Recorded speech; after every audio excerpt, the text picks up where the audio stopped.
Je vais chaque année à Racine de Ciel. Bien sûr, à Racine de Ciel. Les plus grands auteurs. Au Palais Fèche. Écoutez, les histoires d'œuvres. L'histoire, œuvre. Cita Dayanch. Cita Dayanch. Racine de Ciel. Cita Dayanch. Merci, merci Michel. Bonsoir à tous.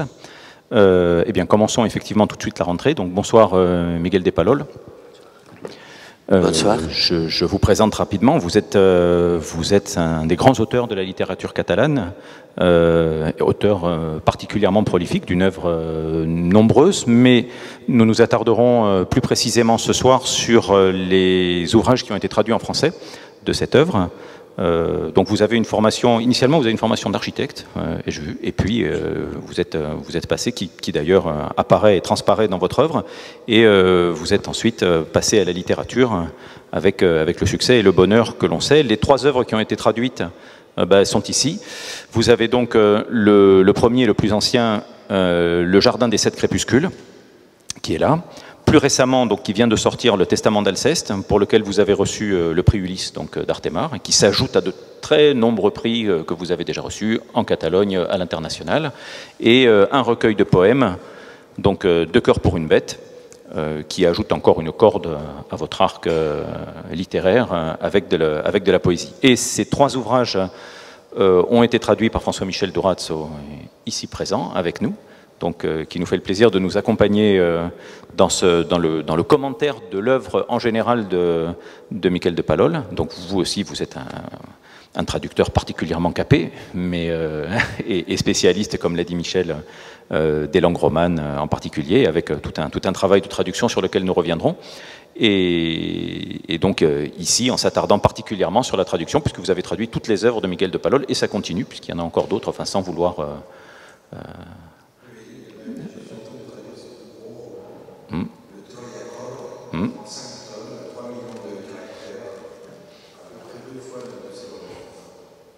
Donc quand on dit que c'est une œuvre conséquente, ça aussi, c'est une œuvre qui vaut son poids. Enfin, il y a un côté en plus du poids littéraire. Alors, pour commencer dans cette œuvre, Miguel de Palol, il y a une caractéristique commune à ces deux romans, qui est la structure narrative, qui est une structure narrative à partir d'un huis clos. C'est-à-dire que, aussi bien dans Le Jardin de Sept Crépuscules que dans Le Testament d'Alceste, le principe initial, c'est qu'il y a un groupe de personnes, particulièrement choisies, on va dire, qui se trouvent réunies pour des raisons diverses, ensemble. Alors, pour Le Jardin des Sept Crépuscules, la raison est l'apocalypse nucléaire. Donc, le monde a été dévasté par l'apocalypse nucléaire. Barcelone a été détruite par un impact, Paris aussi, je crois. Et le narrateur se réfugie avec d'autres personnes. C'est une structure qui ressemble un peu à celle du Décaméron, enfin, ou celle des 120 journées. Et ils se réunissent et les gens racontent, et se racontent des histoires les uns les autres. Et dans le Testament d'Alceste, c'est un système équivalent, puisque ce sont des gens qui se réunissent, là encore, dans une architecture, dans une villa particulièrement magnifique en Catalogne. Et ces gens se réunissent pour un jeu, donc vous nous expliquerez la teneur, le jeu de la fragmentation. Et là aussi, le jeu dont on ne connaît pas précisément les règles consiste à se raconter des histoires rajoutées les unes aux autres. Ce qui fait que dans les deux, vous avez une structure narrative extrêmement originale qui accumule les niveaux de narration. Alors, pourquoi choisir une structure narrative? Qu'est-ce qui vous a attiré dans cette manière de présenter toute une suite de récits et de réalités, donc, qui vont se cumuler dans votre travail? Merci. D'abord, merci pour l'invitation. Je suis très heureux d'être ici. Alors, ça, c'est une méthode très classique. Il y a le Millen, le Décaméron, etc. Il s'agit de placer dans une situation beaucoup d'histoires. Mais la particularité de mon travail, c'est que le modèle plus proche que je prends, c'est le manuscrit trouvé à Saragossa, que c'est le comte Jan Potocki, qui l'écrit en français, parce que l'aristocratie et la culture polonaise de son époque étaient françaises. Et la méthode consistait que chaque histoire racontée a un sens par lui-même est peut-être lu comme un relat indépendant, mais l'ensemble forme une grosse nouvelle qui est mise en petites pièces. Dans le testament d'Alcestis, il y a, dans les deux livres, il s'arrive juste à 8 niveaux. Niveaux, je dis? Niveaux. Niveles. Niveau. Jusqu'à le niveau 8. Et alors, il a une petite sorte de labyrinthe parce que le personnage change de nom. Ça dépend de qui raconte l'histoire.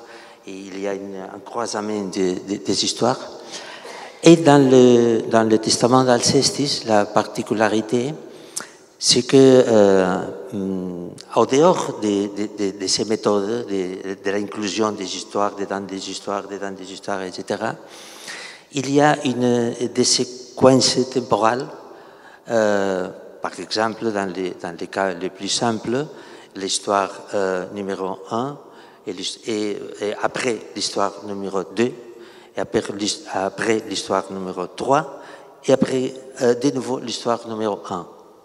Avec lesquels le temps a devenu pas une chose linéaire, mais une chose volumétrique et d'une seule pièce et retournant.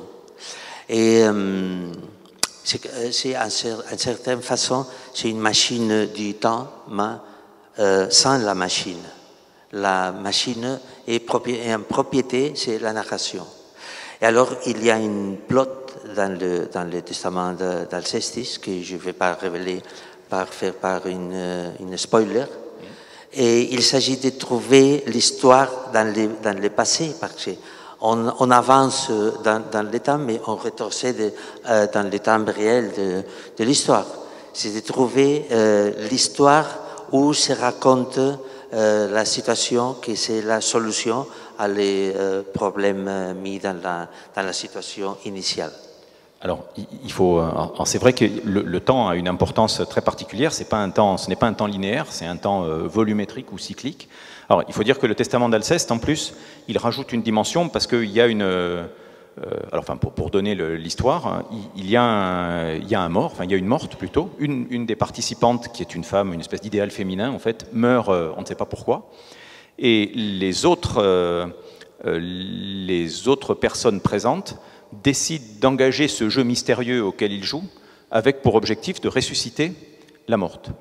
Donc il faut lire le livre pour voir... Alors vous avez fait les spoilers maintenant. Et non. Et non, justement, puisque...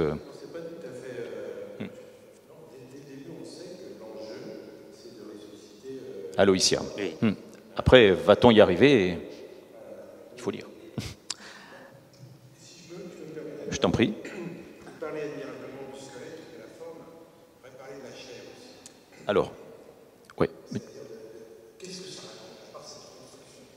Bien sûr, il y a une construction absolument mathématique, merveilleuse, géométrique, hallucinante sur une telle longueur, et ça c'est extraordinaire. Mais quelle est la chair de ce roman? ¿Qué es la carne de la novela?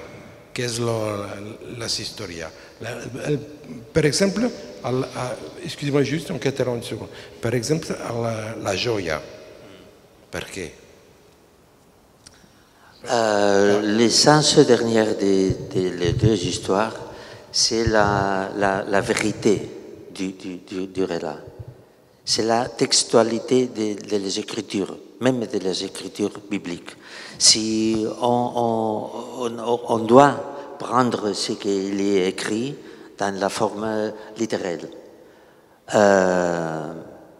Et ça, c'est une solution pour chacun. Il n'y a pas une objectivité parce que le réalisme, c'est une blague pour moi. On peut dire, par exemple, le film que nous avons vu hier, il y a un personnage qui vole. Alors c'est réel, c'est vrai qu'il vole ou il imagine qu'il vole. Alors l'essence de ces histoires, c'est que il n'a aucune différence entre la irréalité de quelqu'un qui vole et la réalité quotidienne. Est-ce que nous sommes sûrs que ça que nous pouvons toucher et voir et manger, c'est réel? Est-ce que nous sommes vraiment sûrs que nous sommes réels? Alors, dans les narrateurs de ces histoires, il y a une trampe, hein, comment je dis trampe? Une trampe pour les lecteurs, parce que... Si. Un piège. Un piège. Parce que le lecteur, la lectrice, doit se sentir comme le narrateur. Alors, le narrateur doit donner l'impression qu'il ne connaît pas la fin de l'histoire, qu'il participe de la connaissance de l'histoire avec le lecteur. Alors, le narrateur, il mentège, message, il est un messager tout le temps. Et à la fin, dans le cas des jardins de ces crépuscules, il y a beaucoup d'intrigues. Qu'est-ce que c'est les joyaux? Qu'est-ce que c'est un personnage très mystérieux et très puissant qui s'appelle Oméga? Mais le vrai énigme, c'est la nature du protagoniste, qu'il ne dit jamais son nom et qu'il c'est un Bildungsroman. Il recherche sa nature et il recherche quelque chose, mais le vrai objet de la recherche du livre, c'est la personnalité de le protagoniste. Et alors que par exemple dans le Testament d'Alceste, là pour le coup il y a un narrateur qui est désigné, qui a un nom, Andréo, qui guide l'histoire, et après...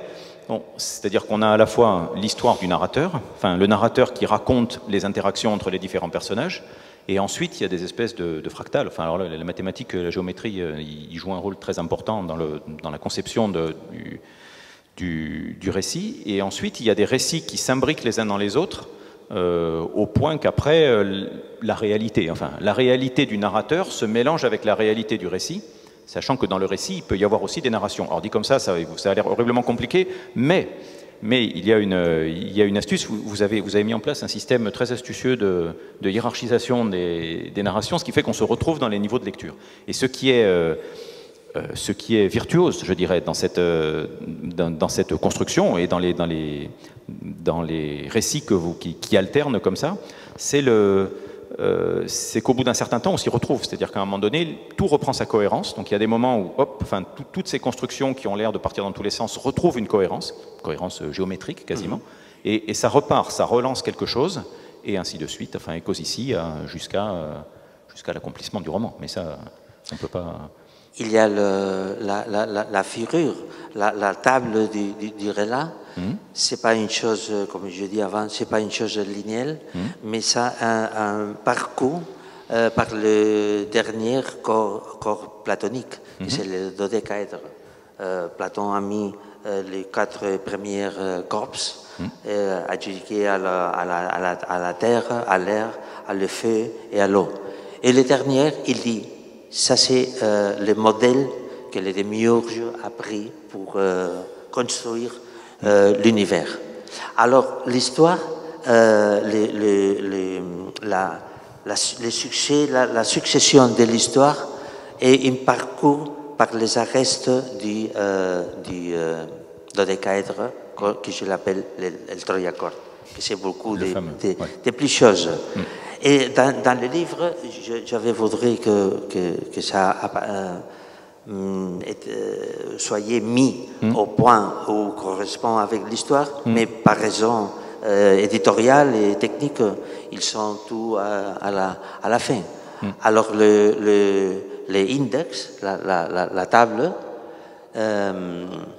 va engrossir chaque fois à mesure qu'on raconte chaque histoire.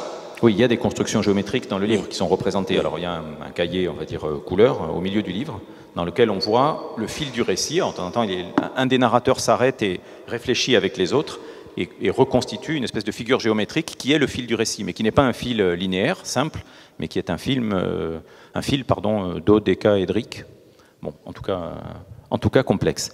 Alors, voilà. Ah oui, c'est pas de la géométrie, hein, pour autant, c'est de la... Et après, ça se complique. Ça, Je ne sais pas si, oui. si vous avez pu voir. Et après, la figure finale. Et alors, il y a une autre chose aussi qui est très impressionnante dans ces récits, dans ces œuvres, c'est la mythologie que vous convoquez enfin, il y a toute une espèce d'univers symbolique ou de référence. Alors, vous avez parlé des néoplatoniciens, par exemple, mais il y a aussi toutes sortes de références mythologiques qui vont de l'érémitisme aux néoplatoniciens, à la mythologie classique grecque ou romaine, à Lovecraft, à Cthulhu, enfin à Nyarlathotep, pardon. Donc il y a un personnage qui est un Nyarlathotep, etc. Alors quel est pour vous comment vous utilisez ou comment vous concevez cette espèce de symbolique, cette mythologie très riche qui traverse l'œuvre comme ça, qui va depuis des œuvres un peu cryptiques et jusqu'à une mythologie plus classique, jusqu'à une mythologie philosophique et ainsi de suite. Parce qu'il y a un côté très initiatique aussi dans les œuvres. Les personnages suivent, André, ou par exemple, il suit sans s'en apercevoir un parcours initiatique qui le fait aller, on va dire, d'un symbole à l'autre, d'une mythologie à l'autre. J'essaye d'être le plus éclectique possible sur ces sujets. Alors je parle de la mythologie classique et même biblique. Et après, j'ai mis au même niveau la mythologie moderne, je sais pas, Superman, et Marilyn Monroe, et des choses de la vie quotidienne actuelle. Mais dans le cas du testament d'Alcestis, il s'agit de l'histoire d'Alcestis, que je suppose que vous la connaissez, mais je vais faire un bref dissertation. Le mari d'Alcestis s'est marié avec Admet, et Admet le dieu Apollo lui a mis un prix à lui par des services prestés. Il lui a dit que le jour qu'il meurt, il ne va pas mourir si quelqu'un veut mourir dans son lieu. Et alors, Admet est très content. Mais dans le jour de son mariage, il arrive Thanatos et lui dit ton heure de mourir est arrivée et tu vas mourir aujourd'hui. Et Admet va trouver son père et sa mère et lui dit vous êtes déjà vieux, est-ce que vous voulez mourir dans ma place? Il dit non, la vie nous intéresse encore, ça c'est ta vie et ça c'est ta mort. Et alors Alcestis Alceste lui dit je vais mourir pour toi. Et Alceste mort pour Admet. Mais Hercule, c'est Héracle par le grec, est invité chez Admet. Et il vit très triste. Et qu'est-ce qui se passe? Et à la fin, Admet lui dit Alceste est morte. Et maintenant, Thanatos l'amène avec lui. Alors, Héracle passe dans la sépulture, dans les tombes, et lutte avec Thanatos, et il vend Vence. Il venge Héraclès et rescate Alcestis et la retourne à la vie. On a vu dans cette histoire certaines connexions avec la résurrection chrétienne, dans le mythe de la résurrection. Il y a un film que je trouve merveilleux, que c'est Ordet de Karl Theodor Dreyer, de la moitié du siècle avant, qui c'est une histoire sur la foi. Le fait de, si on croit vraiment ces choses que Dieu a dit, nous pouvons croire à la résurrection. Il y a une femme qui meurt et qui est ressuscitée par la foi. Et alors, j'utilise tous ces éléments par étudier la littéralité et la crédibilité et la vérité de la écriture et la mettre contre soi-même. Contre soi-même, ça c'est mon jeu littéraire. Ça fait, Alceste est une anti-Eurydice. C'est pas comme Orphée et Eurydice où il y a une épreuve, enfin il y a une condition, alors qu'elle, sa foi là. Comme Orphée ouais. Aussi. Orphée et Eurydice, et là elle revient. Mais Orphée, il n'a pas la foi, il se tombe. Et il se tourne. Et alors Eurydice disparaît par toujours. Alors, ce qu'il y a aussi de très intéressant dans votre œuvre, c'est que justement, on alterne du fait des histoires, alors du fait de cette ligne comme ça, vous avez un style très, très épuré, très simple à lire comme ça, c'est vraiment, et qui se maintient dans tous les types d'histoires que vous allez aborder. Donc, et les histoires sont extrêmement diverses, on en reparlera. C'est-à-dire qu'on va passer par exemple d'histoires comme ça, de discussions de néoplatoniciens sur la ferme mnémonique, c'est ça, la ville d'Alceste. Et puis de l'autre côté, on peut avoir des passages, je ne sais pas, beaucoup plus gauliards, beaucoup plus érotiques, des changements de style. Alors là, je m'adresse aux traducteurs. Quand on est confronté à de tels changements à la fois d'ambiance, de type de récit et de vocabulaire aussi utilisé, avec un style qui, lui, doit toujours rester le même, comment le traducteur se gère-t-il, bon, pas gérer, c'est pas un beau terme, se démène-t-il pour traduire comme ça, tout en gardant le sens initial, le style initial de l'auteur? Alors, moi, je ne fais pas partie des sourciers, c'est-à-dire des traducteurs qui s'attachent à la lettre stricte, comme on devrait le faire, par exemple, dans une version d'agrégation. Je suis un cibliste, c'est-à-dire que j'essaye d'imaginer ce que l'auteur aurait pu écrire dans la langue que je traduis, en l'occurrence en français, s'il s'était exprimé en français. Donc voilà, je suis un adepte de la traduction, ce qu'on appelle la traduction transparente, dans la ligne de Borges. Borges, je ne sais pas si vous le savez, mais il a été traducteur, il a traduit El Príncipe Feliz quand il avait une dizaine d'années. Et c'est encore un modèle de traduction qu'on étudie en université, en traductologie, pour montrer ce que c'est qu'une traduction transparente. Donc c'est une traduction qui ne sent pas la traduction. Alors, donc ça consiste à trouver un rythme, qui n'est pas exactement le rythme de l'auteur, mais qui pourrait être celui de l'auteur, et qui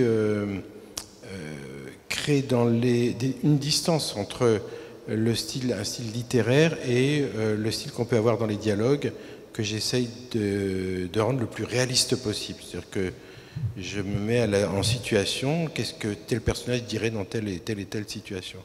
Alors, oui, parce que, en fait, bon, tout ça, vous avez beaucoup parlé de structure, de référence, de mythologie, de mathématiques, mais il s'agit de vie, en fait.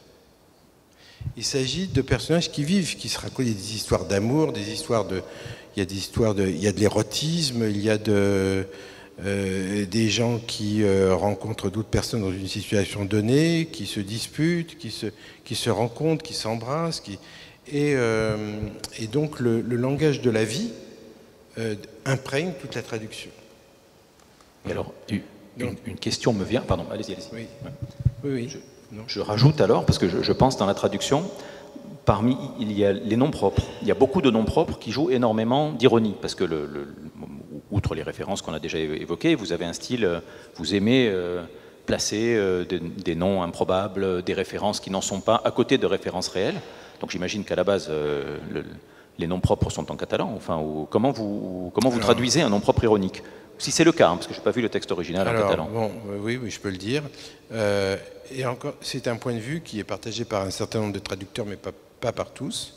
Donc, je garde les noms propres, les prénoms catalans, ils restent tels quels. Sauf quand c'est un nom mythologique. Alcestis, pour les Français, c'est Alceste. On ne va pas dire Alcestis parce qu'on serait un peu perdu. Donc je prends le mot tel qu'il existe dans nos dictionnaires mythologiques. Ma référence est le dictionnaire mythologique de Pierre Grimal, qui fut mon professeur à la Sorbonne il y a presque une cinquantaine d'années, et que j'ai gardé. Donc il y a ces mots mythologiques, il y a Abraham, par exemple, reste Abraham, enfin bon, on retrouve aussi les noms, les grands noms de la chrétienté. Et puis, en revanche, ce que je traduis ou que j'invente, c'est les surnoms. Donc quand il y a un surnom, parce que je trouve que ce qui est amusant dans un surnom, c'est ce qu'il dit directement. Donc je les traduis, j'invente des surnoms. Des surnoms en français, et voilà, je les traduis vraiment. Là, je respecte. Je vais ajouter qu'il a été très intéressant et même passionnant le rapport avec mon très excellent traducteur, parce que il m'appelle, il dit cette phrase, on ne peut pas dire ça en français. Et qu'est-ce que tu veux dire exactement? Et comme je peux traduire, parce que la traduction littérale n'est pas possible, parce que, et je veux que la société française, le genre français est vraiment différente de la genre catalane. Et alors, mon tentation, c'est de changer ma forme d'écrire, mais je ne peux faire pas ça. Alors, j'ai devenu conscient de la variété des possibilités d'interprétation qu'ont les choses que j'écris. Et alors, peut-être je peux même les écrire avec plus de radicalité, mais en connaissant le fait et la répercussion que ça pouvait tenir à la traduction. On peut donner un exemple. Par exemple, il y a quelques étudiants qui sont en train de discuter entre eux, et dans le Testament. Et ils parlent dans un catalan qui est graveleux, grossier, mais d'une grossièreté tellement exagérée que ça devient, en français, ça deviendrait impossible. C'est-à-dire que j'ai été étudiant, comme beaucoup, je sais aussi que les étudiants sont capables d'être graveleux, mais dans cette situation dans laquelle ils se trouvent, il est inimaginable qu'ils arrivent à un tel niveau de grossièreté. Donc là, je change, je réduis un peu. Et parce que mon objectif, c'est que ça soit réaliste, c'est qu'on y croit. Qu'on y croit. Et moi, j'y crois. Quand je traduis, j'y crois. Je suis dans l'histoire. Voilà. Alors, la traduction française, c'est la version catalane raffinée. C'est l'élégance à la française. Non, quand on fait parler les macros là, qui sont dans cette maison de passe, alors là, je leur donne toute leur saveur. Hein, bien sûr. Non, je mets en situation. Le principe, c'est pas de raffiner pour raffiner. C'est pas C'est une blague. C'est un peu de blague. C'est de rendre ça totalement crédible. Crédible, donner cher. La prostituée, Vanessa, elle parle comme une prostituée. Enfin, elle est assez intellectuelle, assez raffinée aussi, dans sa manière d'expliquer comment on fait une fellation. Mais elle est technique. Mais elle est drôle. Elle est drôle. Mais ça reste une prostituée. J'essayais qu'elle était réaliste. Et réaliste, voilà. Donc, effectivement. Voilà. Alors, il faudrait quand même insister, parce que vous parlez de choses qui me semblent un peu abstraites. Alors, je reviens sur l'histoire. Je peux en parler 2 secondes? Allez-y. Parce que le jardin des 7 crépuscules, de quoi il s'agit? Un jeune homme de bonne famille est emmené par sa mère, fuyant Barcelone à feu et à sang, dans un lieu clos, comme vous l'avez dit, un lieu clos qui est extraordinaire, une sorte de château, etc., où se sont réunis tous les leaders du monde pour éclaircir le mystère. Pourquoi cette guerre? Comment s'en sortir? Comment sauver le monde? Et donc on s'imagine les discussions qu'il va y avoir, mais toute une série de petites nouvelles. En fait, on a l'impression de lire une grosse histoire. Non, on lit des centaines de petites histoires. Certaines, d'ailleurs, sont racontées de 2 points de vue totalement différents. On a la version de l'un, la version de l'autre, comme Prétorius, par exemple. Et il y a des petits morceaux d'histoire sentimentale. Il y a des rêves, il y a des cauchemars, il y a une descente aux enfers, il y a une histoire d'amour d'un jeune homme, par exemple, qui rencontre la nuit des femmes sans les voir, etc. Il se demande avec qui ce sont des jeux continuels avec si vous voulez, tous les styles de romans ou de nouvelles que vous pouvez avoir dans la littérature se trouvent convoqués tour à tour et donc c'est un régal. C'est un roman qu'on peut ouvrir, histoire de, etc. Et on le lit. Donc voilà. Donc il y a cette construction intellectuelle extraordinaire, mais il y a aussi une foule de petites histoires. C'est effectivement c'est même la définition littéraire de la littérature, c'est-à-dire la littération littérale. C'est-à-dire qu'on passe vraiment, on est entraîné dans des univers successifs, des aventures tout à fait différentes. Et ce qui est intéressant aussi, en revenant sur le thème précédemment évoqué, c'est qu'il y a des connecteurs en fait entre ces histoires qui ont l'air un peu. Et parmi les connecteurs, vous l'avez évoqué là, il y a le désir. Il y a la sexualité, il y a l'érotisme. Alors la présentation disait pornographique. Je ne pense pas qu'on puisse parler de pornographie parce que ça n'a pas justement. On évite. Alors peut-être est-ce l'effet de la traduction, parce que moi je n'ai vu. Peut-être est-ce l'effet on évite le côté graveleux, enfin qui serait pornographique au sens le plus bas du terme. Mais par contre, systématiquement, il y a un lien qui est établi entre la tension créée par l'énigme et les relations entre les différents personnages, puisque les différents personnages interagissent, alors pas seulement de façon érotique, mais enfin déjà ils sont dans des situations complexes, conflictuelles, donc ils essayent de résoudre une situation, donc un apocalypse nucléaire ou un décès mystérieux, ainsi de suite. Et systématiquement, vous établissez cette espèce de tension entre une sexualité qui est tout à fait assumée, enfin il y a un côté naturel en fait à ce comportement, mais habituellement à la tension de l'énigme, enfin quel lien vous établissez entre la tension créée par l'énigme ou les énigmes que vous accumulez et cette espèce de tension du désir qui elle est tout le temps présente dans le roman, très vite et puis après qui se développe. Je pense avec toute ma humilité que ça on peut dire réalisme. Il n'y a pas des ellipses. S'il y a des ellipses, ce sont des ellipses narratives. L'histoire a fini, j'ai fini l'histoire où je vais, ou où je crois qu'elle doit finir. Et alors, ça c'est la vie. Toujours, on arrive au lit ou à la place qu'il soit, et la vie ne se coupe pas là. La vie continue. Alors, j'ai la peut-être téméraire aspiration à qu'il y ait une certaine continuité avec tous ces éléments, même les éléments intellectuels, mais les éléments mathématiciens. Le mathématique, c'est partout. C'est pas moi qui je dis, c'est une chose généralement acceptée.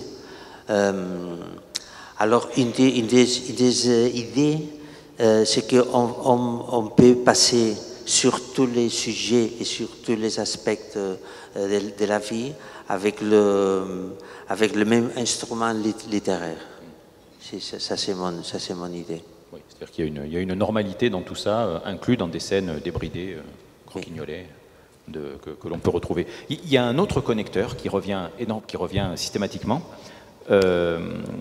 outre donc cette présence du désir naturel, en fait, enfin assumé, normal, je dirais, c'est la musique.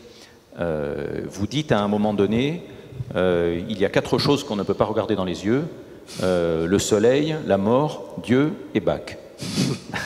Et il y a tout le temps de la musique. Alors il y a des personnages qui jouent de la musique, donc là aussi et puis il y a des personnages qui font allusion à la musique. Beaucoup de musique baroque plutôt. Dans le Testament d'Alceste, il y a beaucoup de répertoire d'orgue parce qu'il y a une organiste qui joue. Alors la musique pour vous, alors, la musique c'est la beauté et la normalité de la vie aussi, mais comment quel est ce connecteur que vous utilisez par la musique? Comment vous utilisez la musique dans votre œuvre? Pour moi, la musique, c'est une des choses qui sont presque incorruptibles. Et alors, il y a une certaine... Je ne peux pas dire métaphysique, parce que c'est le contraire de la métaphysique. La musique est vraiment physique, ce sont des ondes, mais ils ont une connexion avec l'âme, avec l'esprit, je pense que unique dans toutes les autres arts. Je crois que c'est Sioran qui disait on me satisfait rien, mais la mer et la musique. Et alors la musique a contact avec la sensualité, avec la géométrie. La musique, ce sont des numéros. Et je crois que c'est une référence avec très valeur pour moi. Il y a l'avantage maintenant que si on parle d'une pièce musicale, c'est très facile avec le mobile, mettre la main dans les bouchiers et attendre la prélude et fugue des parts numérotales et on peut l'entendre si on veut. Sur Bach, un jour on me demandait tu ne crois pas à rien? Et j'ai dit non, je ne crois pas à rien. La créance n'est pas dans mes structures mentales. Mais après, j'ai passé, oui, je crois à Bach. Je crois à Bach, oui. Pour relier les deux thèmes, il me semble que vous dites que les variations Goldberg, c'est la meilleure musique pour faire l'amour. Pas quelque chose comme ça. Oui. Il me semble avoir vu quelque part. Mais je crois que ça, c'est très personnel. Je crois que chacun choisit sa musique. peut choisir la musique Bach est universelle. Qui le mène plus de bons souvenirs et tout ça. Ou pas de musique. Ou pas de musique. Pas de musique. Alors, il y a un autre aspect qui revient aussi dans l'œuvre. Ça fait quand même, vous voyez, toute la richesse, effectivement, que vous avez signalé tous les deux dans cette œuvre. C'est que les personnages aussi, souvent, se livrent à des critiques sociales très dures de notre temps. Donc, il y a une vision. Alors, il faudrait que je retrouve des passages. Par exemple, vous dites... il y a un passage qui dit, c'est Abraham qui parle. Abraham est un personnage terrible, mais bon, en référence à l'Abraham biblique. Nous vivons dans cette médiocrité enviable et sans surprise qui vous permet de vous plaindre en toute impunité de ceux qui en réalité ne vous affectent pas. Bon, alors, il y a, j'essaye d'en trouver quelques autres. Vous avez... à un moment donné, il y a une discussion entre Andréo et Anna qui disent le système ne tient par ailleurs dans le monde que parce que des masses de gens manquent de ce que nous avons atteint. Nous avons délocalisé la guerre, l'injustice, les impunités, la torture. L'injustice ailleurs soutient notre espérance de justice, l'oppression d'autrui est le prix de notre liberté.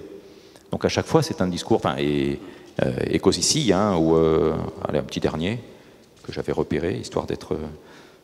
alors c'est plus... alors c'est... je crois que c'est Ferrer qui est un personnage assez désabusé, en fait, un personnage assez cynique, qui dit nous sommes dans un temps de paradis sociaux, de veaux d'abattoirs, physiquement et mentalement obèses, abrutis d'écrans et de foutaises. Nous avançons vers le cataclysme.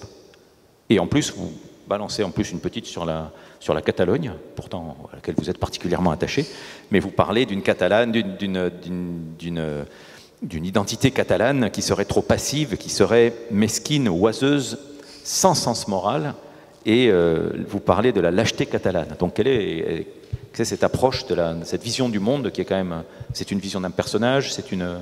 Enfin, comment présentez-vous cette vision peut-être un peu dure de notre monde, dont les personnages s'éclipsent justement, puisque se mettent en retrait du monde pour soit en trouver un meilleur, soit alors des grandes énigmes. Je ne suis pas très optimiste avec le futur de le genre humain. Je ne suis pas alors original en ce sens. Il y a un nouveau nihilisme qui c'est videment, c'est une opération de vider la vie des intellectualités, de certains triomphes de la beauté, de l'intellectualité. Je crois qu'il y a une phrase de Balthus qui dit si on dit la parole beauté, on est immédiatement suspect de kitsch. Alors, je pourrais maintenant entrer à plusieurs aspects, mais j'ai l'impression, pour parler seulement de un, que nous sommes dans un temps qu'on ne fait pas les choses plus belles, mais à jeter la beauté dehors. Même dans l'aspect des gens, j'ai l'impression que les gens ne veulent pas rassembler ou être plus belles, mais au contraire, avec les tatouages, avec des trous, avec les chevaux mis dans une façon étrange. On peut me dire, tu dis ça parce que tu es un vieil homme. Je sais pas. Je crois que j'ai pensé ça déjà quand j'avais 20 ans, qui a commencé le lietchisme, comment disons le féisme. Le culte de la laideur. Ah, oui. C'est ça, la culture de la laideur. Ça c'est très relatif, parce qu'il y a une phrase célèbre qui dit les jeunesses d'aujourd'hui, ils n'ont pas d'intérêt pour rien, ils n'écoutent pas les personnes vieilles, les sages, ils n'ont intérêt par apprendre rien. Et ça, je crois que le dit Xénophon, 2500 oui. ans avant. C'est ça, oui. Alors, ça peut être une raison pour être un peu plus optimiste. Un peu plus, voilà. Il le dit, je crois qu'il y a aussi un des passages comme ça dans l'épopée de Gilgamesh, mais il a la question, où ils disent le monde est déjà vieux. La question écologique, l'échauffement de l'air, de la mer. La mer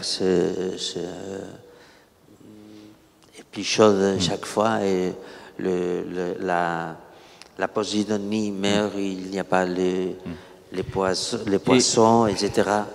Ça, c'est une impression générale des chutes de l'humanité. Pas des chutes de la Terre. Mais de l'humanité. La Terre, ce n'est pas le problème. La Terre, c'est une chose très grande qu'avec l'humanité va faire comme ça. Elle nous survivra. Oui. La Terre continuera. Et la Terre va continuer. Pas de problème.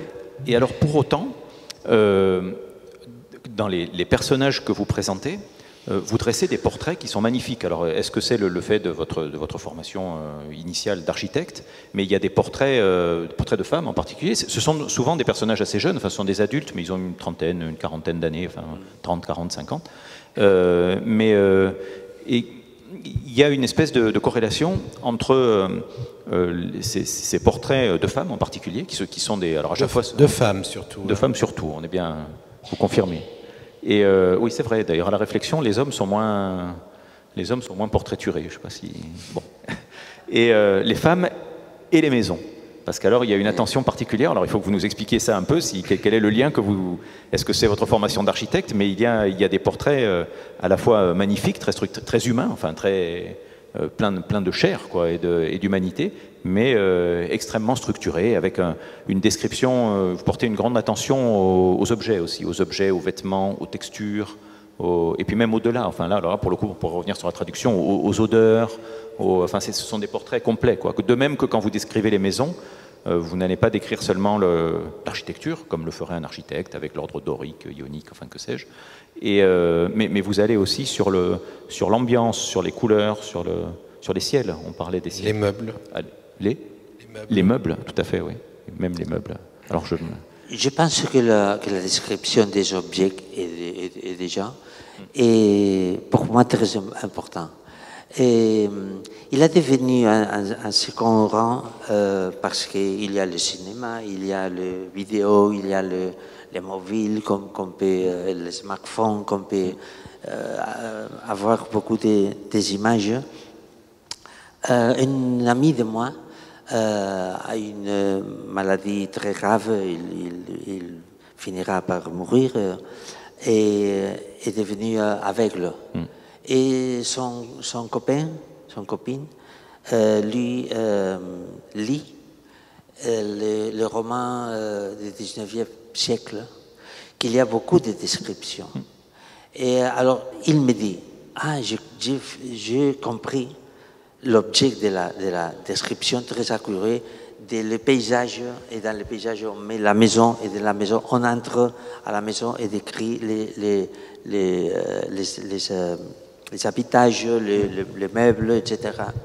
Parce qu'on ne dispose pas, on n'y avait pas la facilité d'accès à les images.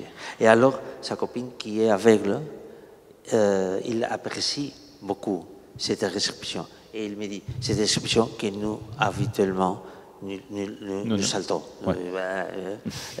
Nous allons à l'essence des rapports des gens. Oui, c'est le côté long de la littérature 19e. Alors, j'ai l'expérience, par exemple, non, de lire un roman, Les Trois Mousquetaires, par exemple, non, que c'est un roman que j'ai lu à tout l'âge. Je lu quand j'avais 10 ans et je lu de nouveau quand j'avais 20 ans, etc. Et on vit un film. Tu dis, ça s'appelle Athos. Peut pas être ce type vaste comme ça avec la faille et Aramis. Non, non. Non plus. Et je ne pensais pas, je n'ai pas l'idée qu'on fait des films avec mes écrits. Mais j'éprouve d'éviter, de limiter l'interprétation sur mes personnages et faisant les descriptions. C'est François Michel qui me dit la première fois, tu fais tu fais les descriptions des femmes, mais pas des hommes. Et ça révèle avec toi à l'intérêt. Oui, mais c'est un homme, le narrateur. Alors, je fais la répartition de mes points de vue et j'ai mis dans les testaments d'Alceste, par exemple, des femmes qui font la description d'autres femmes ou des hommes. Des hommes. Et j'ai été attente à la description réelle que des femmes réelles font des hommes réels, qui sont souvent plus justes et même plus cruels que les descriptions que font les hommes des femmes. J'aime beaucoup ça. Et alors, du point de vue du traducteur, il y a un homme quand même qui est décrit, toute son éducation est décrite, c'est Ficinus. Le fils de Patrice et Ficinus, depuis son enfance, un petit vagabond, gitan, élevé par un homme extrêmement cultivé.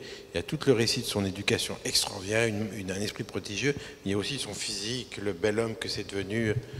C'est un peu une exception, non ? et du point de vue de la traduction, alors, comment est-ce qu'on traduit les textures, le ressenti, le portrait, la construction? Il y a une difficulté particulière ou... Oui, c'est difficile. Alors, je vais donner un exemple. Quand j'ai commencé à traduire le Jardin des 7 crépuscules, on entre dans une demeure absolument magnifique, qui est racontée avec tous ces détails architecturaux, la décoration, les tentures, les couleurs, les matières, etc. Et l'éditrice a mis, montre-moi un petit peu le premier chapitre là, sur cette longue partie sur la traduction. Et Parlement, je dis, mais c'est absolument magnifique, c'est un catalan sublime. Et elle me dit, bah, écoute, ton français n'est pas du tout sublime, hein. Franchement, je m'ennuie. J'ai dit, si ça te fait rêver en catalan, il faut que moi, ça me fasse rêver en français. Refais-moi ça. Et donc, c'est un petit peu intuitif, c'est-à-dire que je mesure l'effet de la traduction sur un autre lecteur. Et puis sur moi-même, finalement, j'essaye de me charmer moi-même en écrivant. Donc tant que je ne suis pas arrivé à être amoureux du personnage dont je décris la beauté, je pense que j'ai raté. Voilà, c'est ça. Alors, et en réalité, la clé de tout, c'est le rythme. C'est le rythme de la phrase. C'est souvent, c'est la rythmique, on revient à la musique. Voilà. Et est-ce qu'il y a des auteurs qui justement vous ont particulièrement inspiré ou qui vous, enfin, dans votre style, dans votre manière d'écrire, des auteurs français ou espagnols, catalans? À moi? Oui. Je ne sais pas. Non, c'est tout. Hein, non.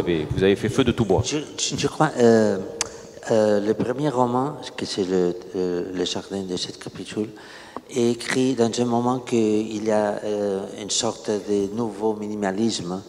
Et la mode, c'est d'écrire des livres très, très petits et des usages et jetés, comme les Kleenex, le nouveau minimalisme américain, etc. Et alors mes amis disaient, qu'est-ce que tu fais? Et qu'est-ce que tu fais? Et je lui dis, alors j'ai fait un roman qui va 900 pages et peut-être 300 personnages et 50 points de vue différents. Et ils me regardent comme ça, et ce type est fou. Hein? Alors je n'avais aucune chance de devoir publier ça. Mais je crois que j'ai mis la société par surprise. Mais tu sais, on pourrait dire de toi exactement la même chose que ce qu'on disait de Ramón Gómez de la Serna. L'Espagne n'a pas de grande littérature, disons, surréaliste, vraiment. Et il y a un grand auteur immense, que les Français adorent d'ailleurs, qu'on a énormément traduit, c'est Ramón Gómez de la Serna, qui a publié 120 romans. Et les critiques, comme ils n'arrivent pas à le rapprocher, comme les Espagnols le font d'habitude, les Espagnols adorent parler de génération, de montrer comment ces amis passent leur temps ensemble, dînent ensemble, discutent ensemble, font une même littérature, et ils disent il y a des générations. Bon. Et pour Ramón, on dit la génération unipersonnelle de Ramón Gómez de la Serna. Je pense qu'on pourrait dire la même chose. La génération unipersonnelle de Miquel de Palol. Ça ne ressemble à rien. Et franchement, ça ne ressemble à rien. Non, pour le style, la souplesse du style, il y a de temps en temps peut-être des choses qui pourraient sembler du Segarra, de temps en temps, comme ça, des envolées lyriques. Mais je n'ai pris pas mes modèles, dans la littérature catalane. Non. Parce que ça c'est une discussion de fond dans l'intellectualité catalane, si ce qui existe cette chose. Mais non sé què anava a dir ara. Je ne crois pas qu'il y a, que j'ai aucune influence dans les idées générales, dans les tons, dans les styles. Mais si, et certes, est vrai qu'après de moi, il a eu un petit désaccomplexement parce que le roman avait 200 pages et ça finit là. Il y a eu après quelques autres auteurs qui ont bâti, qui ont écrit des livres de plusieurs pages. Par exemple, il y a un auteur que j'aime beaucoup, qui c'est Julià de Jòdar, qui a fait une trilogie avec que chaque roman a 60 ou 70 pages. Alors, peut-être j'ai mis cet antécédent, mais pas que je suis consciente, et comme m'a dit, pas dans le style et pas dans la manière stricte de voir et d'aborder la littérature. Et alors, pour autant, vous êtes issu d'une lignée de gens qui sont déjà des poètes, des gens qui ont pratiqué la littérature, et on le disait, vous portez le même nom que le premier des troubadours catalans, Berenguer de Palol. Alors sans lien chronologique parce qu'il vivait sans lien généalogique parce qu'il vivait au XIIe siècle, donc c'est un peu audacieux de remonter les généalogies, mais la généalogie c'est tellement personnel aux gens que. Je ne connais pas d'autres familles des Palol. Il n'y a pas d'autres. Non, il n'y en a qu'une. Il n'y a qu'une famille. Bon, c'est son descendant. Ça ne peut être que son descendant. Oui. Palol étant le lieu. Bon, non. Est-ce que. Alors. Donc il n'y a pas, parce que là aussi la présentation mettait en avant cette espèce de, donc vous ne vous inscrivez pas forcément dans la lignée ou dans l'exemplarité que peuvent avoir la littérature médiévale, les troubadours. Encore qu'il y a un aspect, je crois, comment dire, il y a un côté, une espèce de quête, un côté un peu gralien comme ça que les personnages suivent, essayent de trouver leur Graal, leur réalisation. Mais pour revenir par exemple à la Catalogne, où la Catalogne est très présente dans votre œuvre. Les noms, bon, par exemple les lieux, le lieu où se déroule le Mas, où se déroule le testament d'Alceste, c'est catalan. Les lieux dits sont catalans. Il y a une espèce de les noms des personnages, enfin les noms de famille des personnages sont des noms souvent catalans. Et est-ce que vous vous en servez comme une source d'inspiration ou comme c'est cette espèce d'héritage ou de présence catalane, on va dire ou... Non, non, non. Il y a une situation dans la Catalogne et dans l'Espagne. Je ne sais pas comment dire. On me présente souvent comme un écrivain catalan. Et je ne me sens pas un écrivain catalan. Je ne pars pas de la catalanité pour écrire. Je suis un écrivain. D'écrire en catalan, c'est une circonstance comme la d'un écrivain italien ou français ou espagnol. Je crois que c'est une chose réductive. Et il a la tendance, la tendance, se dit où? Oui. On me demande, est-ce qu'il a quelques rapports de ce que tu écris avec Dali ou avec Gaudi? Non, aucune. Comme si on demande à un écrivain parisien, est-ce que tu écris en fonction de la Tour Eiffel? Non, c'est une autre chose. On a la tendance à folkloriser les gens. Et ça je l'entends d'autres façons. Même, je suis très ami d'un écrivain basque très bon, que c'est Bernardo Atxaga. Je ne sais pas si vous les connaissez. Oui, il est bien traduit. Moi, de mon âge. Et nous avons parlé de ça. Et il me dit, si je dois écrire en fonction de mon tradition, je ne peux faire rien. Parce que dans la littérature basque, il n'y a aucune tradition narrative du roman, même de la poésie. Il me dit, mon référence, c'est Faulkner, et Flaubert, et Tolstoï, et c'est ça. La culture, la littérature, les lettres, l'art, j'ai l'illusion qu'il n'y a pas de frontières. Je ne jette mon nature, mon essence catalane dehors.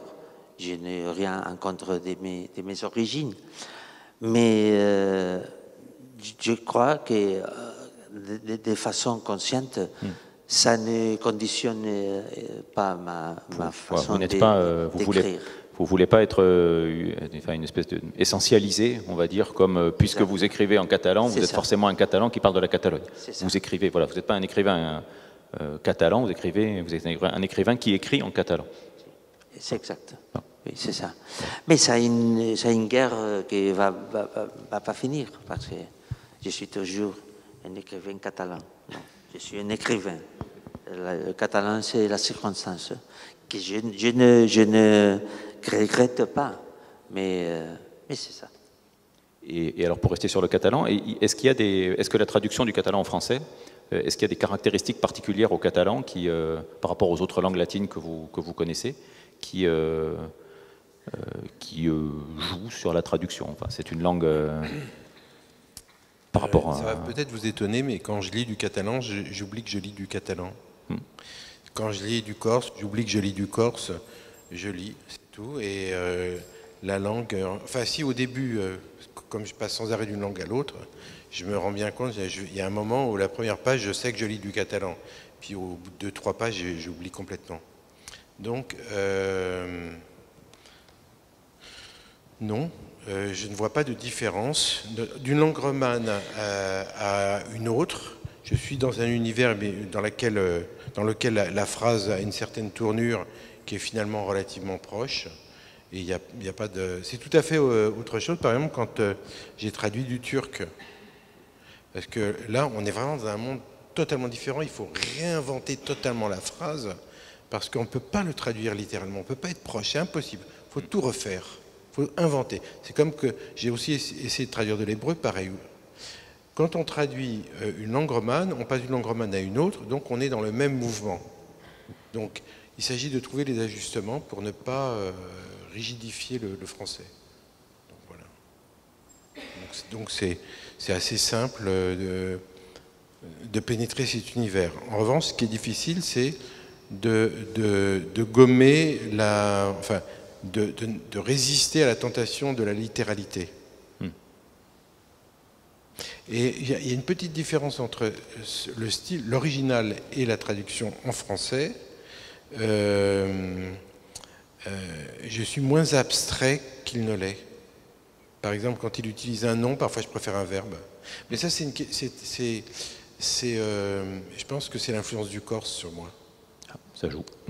C'est l'influence le corse, c'est comme le latin. C'est très très proche du latin. On préfère un verbe à un nom. Et tandis que Miquel, il est comme les penseurs français du XVIIe siècle, il a tendance à nominaliser. Voilà, ça c'est la petite différence. Mais bon, être traduit pour un corse, ça suppose aussi une perte. Je n'ai pas conscience de ça jusqu'à François Michel me l'a dit, mais c'est vrai. Il faut ajouter que les Catalans et les Français sont très proches. Très proches. Le catalan est plus proche du français que de l'espagnol. Oui. Avec les paroles, avec les prononciations, avec les consonantes. L'espagnol n'a que 5 vocales. Le catalan n'a 8. Et le français, 16 voyelles. La moitié. Les doubles. Oui. Et alors, pour revenir à une question que nous avons posée au début, vous avez posé au début la problématique du temps. Le temps, l'utilisation du croisé du temps et de la vérité, enfin du principe. Pour vous, comment voyez-vous le temps de façon au-delà de cette vision, question compliquée. Ça, c'est une terrible question. Et, j'ai l'impression que si je le réponds avec une phrase, je vais dire une connerie. Mais mon tact avec le temps, c'est de le relativiser. De le relativiser littérairement. Et comme j'ai dit avant, de les faire de l'étang une chose volumétrique, une chose matérielle, une chose spatiale. Je ne suis pas original à ça. Il y a beaucoup de philosophie sur ça. Et j'ai développé ça dans mes essais. Et on peut dire que le roman, c'est la pratique de la théorie que j'ai mis dans les essais. J'ai la prétention que le temps soit une chose révertible. Et peut-être, je dirais que le temps est une chose de la perception. Ça, c'est une personne qui s'y a étendu très sur ça. Et le temps nous mène de forme inévitable vers la réalité de la mort. Que ça, c'est le vrai sujet de toute la littérature, la mort. Alors, qu'est-ce qui se passe après de la mort? Et s'il y a quelque sens de dire cette phrase déjà, qu'est-ce qui se passe après de la mort? Peut-être c'est déjà l'absurde. Je crois que c'est Proust qui dit que quand nous mourons, le temps sort de nous. Alors, voilà. Alceste. Et alors, dans un tout autre sujet, est-ce que vous avez vraiment trouvé le nom le plus long du monde? Parce qu'il y a dans le livre un nom d'une incroyable machine qui est très long. Alors on revient à l'ironie et au jeu que vous utilisez beaucoup. Vous l'avez? On a dans ce livre le nom le plus long du monde, où il y avait une compétition. Ouais. Oui, ça c'est peut-être une compétition pour les futurs.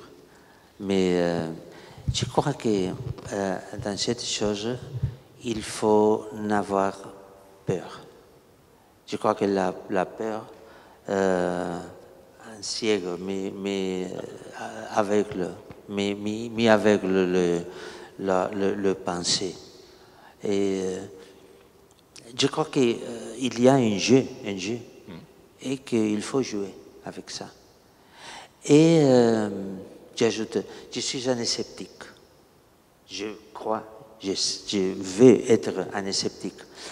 Mais je crois que le scepticisme mené à la dernière conséquence, à la dernière bout, exige d'être aussi sceptique sur le scepticisme. Ouais, alors, comment on fait ça? Par exemple, la mort. On joue. Je pense, j'ai toute l'impression que nous allons mourir et après, il y a le néant. Il n'y a rien. On disparaît, le temps s'enfuit de nous. Et nous disparons dans l'univers, nos atomes se disgrèrent. Mais si quelqu'un me demande, est-ce que tu es certes au 100% de ça? Non. J'ai l'impression que ça c'est comme ça, mais je ne suis pas absolument convaincu de ça. Et ça c'est général avec toutes les choses qu'on peut gestionner avec le scepticisme. Je crois qu'il faut être sceptique sur le scepticisme radical, parce que le scepticisme radical, c'est une autre façon des foi à la fin. Et pour autant, d'ailleurs, vos histoires finissent bien. Enfin, on ne va pas dévoiler la fin des histoires, mais dans l'ensemble, c'est plutôt... je crois que oui, qu'ils finissent bien. Voilà. Je crois que oui, qu'ils finissent bien. C'est une bonne conclusion, je crois. Alors, l'usage veut que vous lisiez, l'usage de Racine de Ciel veut que l'auteur lise un passage de son œuvre que vous avez choisi. Est-ce que vous pouvez vous plier à la traduction et lire un passage qui vous revient?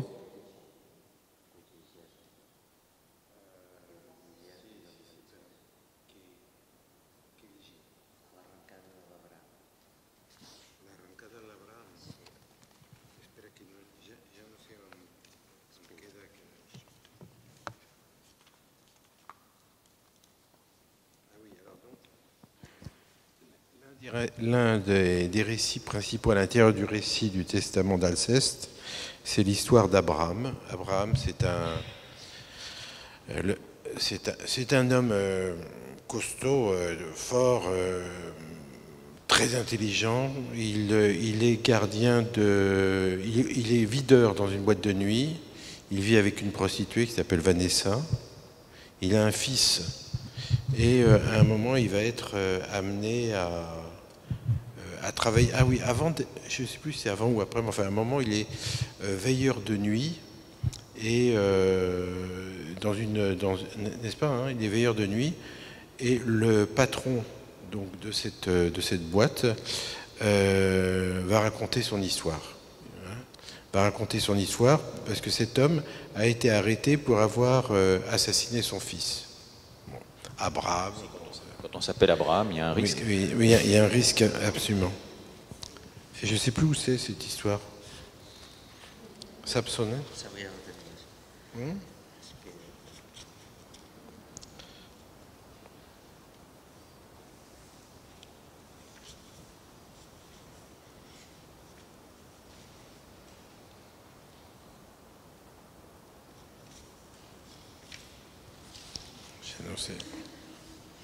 No creo que haya una 41.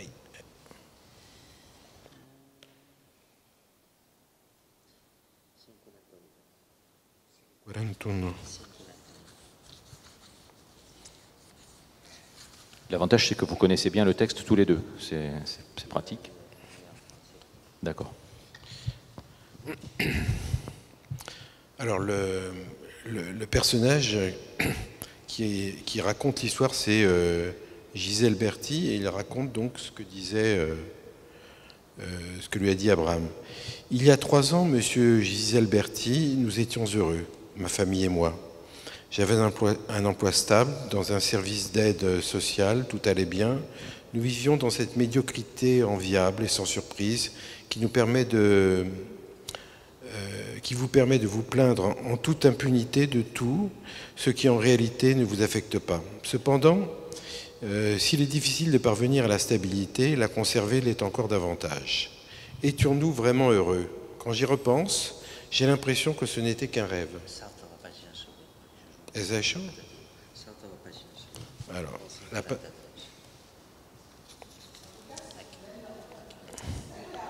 Alors, oui. Donc il raconte son bonheur, et il raconte d'abord son bonheur, et puis il dit ensuite une nouvelle stabilité en marge de la vie sociale conventionnelle, sans compter la souillure de vaines obligations, de banalités, de conversations qui ne sont que bavardage. Sous toutes ces formes, l'imbécilité des autres a quelque chose de dérangeant. On y voit en creux tout ce dont sa propre bêtise est capable, la pénible illusion de se croire meilleur que les autres, par ailleurs générale, vous fond entre les doigts. Je n'ai pas échappé à la routine d'une vie conjugale, à une situation plus indigne encore par le salaire que je touchais que par le travail que je faisais, à un fils qui grandissait, qui était un gentil garçon, mais ne nous faisons pas d'illusions, monsieur Giselberti, les enfants ne sont jamais comme on le voudrait. Avez-vous des enfants? Peu importe.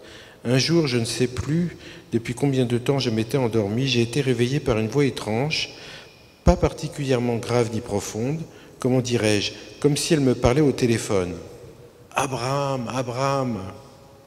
Je me suis assis sur le lit en sursaut, avec une sorte de boule dans l'estomac qui ne me permettrait pas de savoir avec certitude si j'étais éveillé ou si je m'étais égaré dans un repli sournois du rêve. J'ai allumé ma lampe et demandé « Qui est là ? Prends ton fils, ton unique, celui que tu aimes, va à la mina et offre-le-moi en holocauste sur la petite colline que je te dirai. » Effrayé, j'ai regardé sous l'oreiller, sous le lit, sur ma table de nuit, j'ai collé mon oreille contre le mur, j'ai ouvert les rideaux et les volets, je me suis secoué la tête. « Qui est là ?» ai-je répété en proie à l'insondable angoisse de parler seul. Il était 5 heures du soir. Il ne m'est pas venu une seconde à l'esprit l'idée d'accomplir ce qu'on venait de m'ordonner. Qu'est-ce que c'était? Une anomalie de mon cerveau? Un délire qui requérait un traitement psychiatrique ou une particularité d'ordre technique? Que sais-je? Le dérèglement de quelques chaînons sensoriels de la vue et de l'ouïe, un croisement d'informations fortuits ou une mauvaise plaisanterie? Mon angoisse était de ne pas savoir ce qui se passait. Résigné à ne pas tirer l'affaire au clair, je me suis calmé comme j'ai pu. Bon, on va pas peut-être tout... Donc, c'est un intellectuel, hein, ce gardien de nuit. Hein. Il a une expression voilà, qui détonne complètement avec sa situation sociale et d'une intelligence remarquable. Et donc, il va entendre cette voix qui lui dit sans arrêt c'est Dieu qui lui parle, qu'il doit tuer son fils jusqu'au moment où il va finir par s'en convaincre. Sur la parole divine. Il y a une très belle histoire de Kierkegaard qui s'appelle Temor et Tremolo. Comment on dit en français? Tremolo? Trembler? Oui. Oui. Qu'il dit le sacrifice d'Abraham n'a aucun mérite. Parce que s'il croit que Dieu est capable d'exiger à un père à tuer son fils, ça c'est pas un vrai Dieu. Et s'il sait que Dieu est miséricordieux et tout ça, et qu'à la fin il va l'empêcher de tuer son fils, il n'y a aucun sacrifice, il est tranquille déjà. Et alors il fait toute une disquisition méditative sur la falsità, falsauté. Comment se dit falsità? Ok. Qu'est-ce dit?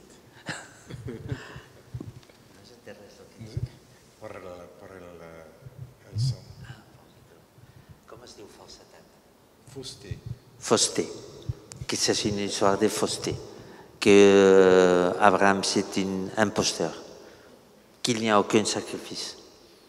Et alors, ça c'est une récréation qu'il est mis dans l'histoire et elle est mêlée avec des autres choses, et je crois qu'il a un certain sens.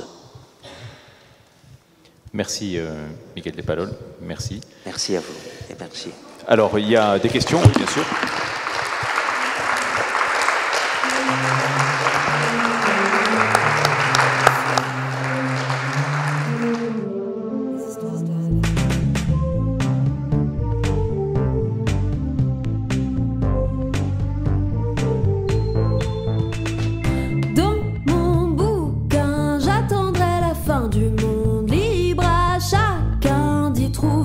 Qu'il voudra une autre vie, je m'immerge jusqu'aux dents. Serre donc ma main, tout lâché pour l'écrivain.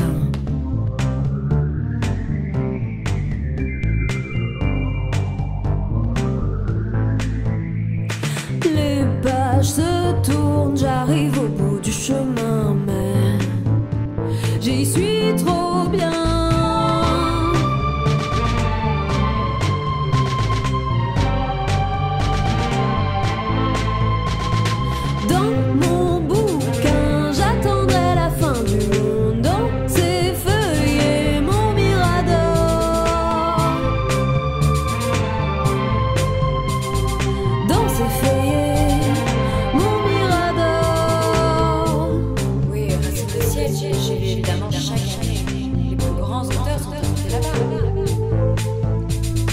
Lire au goulot la vodka des doux sommeils, le monde réel ne sied guère au plus grand rêve. J'oublie le reste, abandonne-moi sur la route, que l'écrivain me rattrape sur le chemin.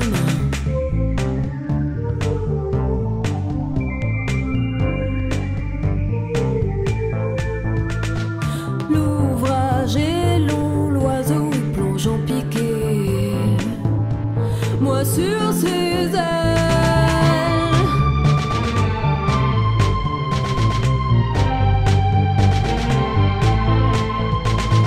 Dans mon bouquin, j'attendrai la fin du monde, dans ses feuillets, mon mirador.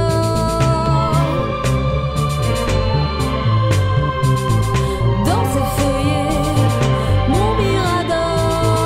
Lire au goulot la vodka des doux sommeils, le monde réel ne sied guère au plus grand rêve. J'oublie le reste, abandonne-moi sur la route, que l'écrivain me rattrape sur le chemin.